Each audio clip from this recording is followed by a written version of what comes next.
ఓంకారం అనేది ఏకాక్షర మంత్రం కదా, అంటే కేవలం ఒక్క అక్షరం ఉన్న మంత్రమే అంటారా ఇది? లేదమ్మా, నిజానికి ఓంకారం అత్యంత అద్భుతమైనది. ఓంకారం అన్నది కేవలం ఒక శబ్దమో, ఒక తరంగమో, లేదా ఒక మంత్రమో, ఒక క్రతువో కానే కాదు. సృష్టి కూడా ఆవిర్భవించక ముందు మహాశూన్యం యొక్క పరిణామ క్రమం, అంటే ఆత్మల యొక్క పుట్టినిల్లు ఓంకారం, మన ఆవిర్భావ రహస్యం ఓంకారం, మన జన్మ రహస్యం ఓంకారం, మన ఔన్నత్యం ఓంకారం. ఓంకారం అనగానే నా పుట్టినిల్లు, నా జన్మస్థానం. అంటే సృష్టి కూడా ఆవిర్భవించక ముందు ఉన్న ఆ తొలి దశని అంకెలతో అక్షరాలతో కొలవటం సాధ్యమవుతుందో లేదో మీరే ఆలోచించండి. ఎందుకంటే ఒక అంటేనేమో అంకె, అక్షరం అంటేనేమో లెటర్. సృష్టి కూడా ఆవిర్భవించక ముందు ఉన్న తొలి దశని అంకెలతో అక్షరాలతో కొలవటం ఎలా సాధ్యమవుతుందో మీరే ఆలోచించండి. కాబట్టి ఓంకారం అంటే ఏకాక్షర మంత్రమే. కానీ ఏకాక్షర మంత్రం అంటే అంకెలు అక్షరాలు కానే కాదు.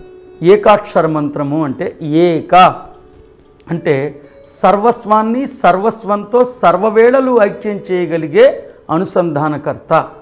అక్షరము అంటే క్షరము కానటువంటిది.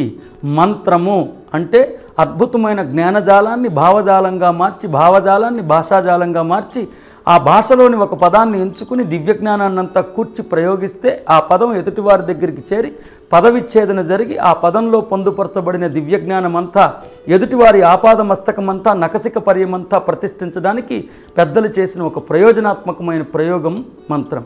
అంటే ఏకాక్షర మంత్రం అంటే సర్వస్వాన్ని సర్వస్వంతో సర్వవేళలు ఐక్యం చేయగలిగే అనుసంధానకర్త. ఇంకా మీకు ఈజీగా అర్థం అవ్వాలంటే ఓంకారం అంటే కామన్ ఇన్ అన్కామన్. ఓంకారం అంటే common in uncommon. Shri Vivekananda గారిచే నిర్వహించబడుతున్న శిక్షణా తరగతులు విజయవాడ, ఏలూరు, రాజమండ్రి, హైదరాబాద్, రాయవరం, ఖమ్మం, తిరుపతి, కాకినాడ, గుంటూరు, అమలాపురం, వరంగల్, సూర్యాపేట, కోదాడ, ముంబై. మీరు సంప్రదించాల్సిన ఫోన్ నంబర్ 9848258366.